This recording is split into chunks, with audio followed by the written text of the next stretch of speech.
पर्याय देऊन जाते। झोपून स्वप्न पाहत राहा किंवा उठून त्या स्वप्नांचा पाठलाग करा। नमस्कार दर्शकांनो, मी आस्था आणि मी अदिती आपले स्वागत करते विद्याप्रभात सुभाष सवेरे प्राईम टाईम खबरे आप तक, जिथे तुम्हाला जगाच्या, देशाच्या आणि राष्ट्राच्या ताजा घडामोडी बघायला मिळतील। आज काहीतरी नवीन करण्याचा व काहीतरी नवीन शिकण्यासाठी मिळालेला एक नवीन दिवस। चला तर मग आजच्या दिवसाची सुरुवात करूया आंतरराष्ट्रीय बातम्यांपासून। जगभरात चर्चेचा विषय ठरलेले अमेरिकेचे राष्ट्राध्यक्ष डोनाल्ड ट्रम्प यांनी नुकतेच जगभरातील देशांवर लादलेल्या शुल्कात काही बदल केले आहेत। त्यांनी काही वस्तूंना परस्पर करातून सूट दिली आहे। म्हणजेच ट्रम्प यांचे परस्पर करातील शुल्क आता काही उत्पादनांवरच लागू होते। गणेशोत्सव महाराष्ट्रात प्रत्येक घरात साजरा होतो, पण देशाच्या बाहेर सुद्धा गणेशोत्सव साजरा केला जातो। परदेशात राहूनही मायभूमीचे असलेले नाते जपणारे योकोहामा मंडळ जपानमध्ये यंदा गणेशोत्सवाची दर्शकपूर्ती साजरी करत आहेत। जपानच्या भूमीतच पंढरीचे महात्म्य सांगणारे आषाढी एकादशी आणि पंढरपूरचा विठोबा या संकल्पनेवरील देखावा मंडळाने सादर केला आहे। इतकेच नव्हे तर मोठमोठे डीजे न लावता बाप्पांच्या आगमन सोहळ्यात विसर्जन मिरवणुकीतही पारंपरिक वाद्यांचा वापर केला। त्यात लेझीम, टाळ, ढोल, ताशांचा वापर केला गेला। आंतरराष्ट्रीय बातम्या ऐकल्यानंतर आता वेळ झाली आहे काही महत्त्वाच्या राष्ट्रीय बातम्या ऐकण्याची। जीएसटी दरांमध्ये करण्यात आलेल्या बदलांचा फायदा 140 कोटी लोकांना होईल।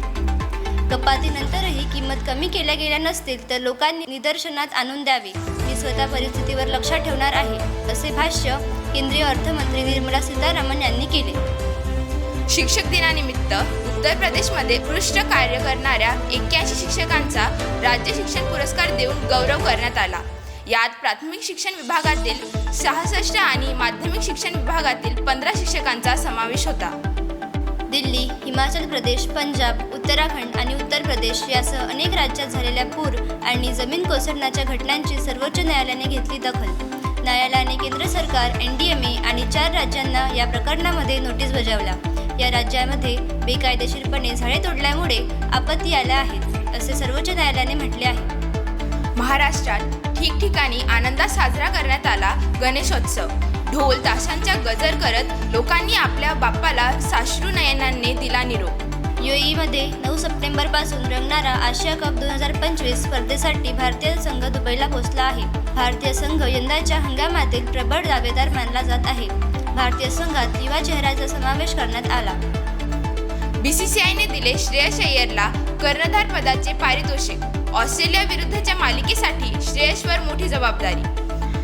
शनिवारी भारतीय संघाची घोषणा करण्यात आली, त्यात श्रेयस नेतृत्व करताना दिसणार आहे। आशिया कप 4-1 ने दक्षिण कोरियाला नमावून भारत बनला चौथ्यांदा चॅम्पियन।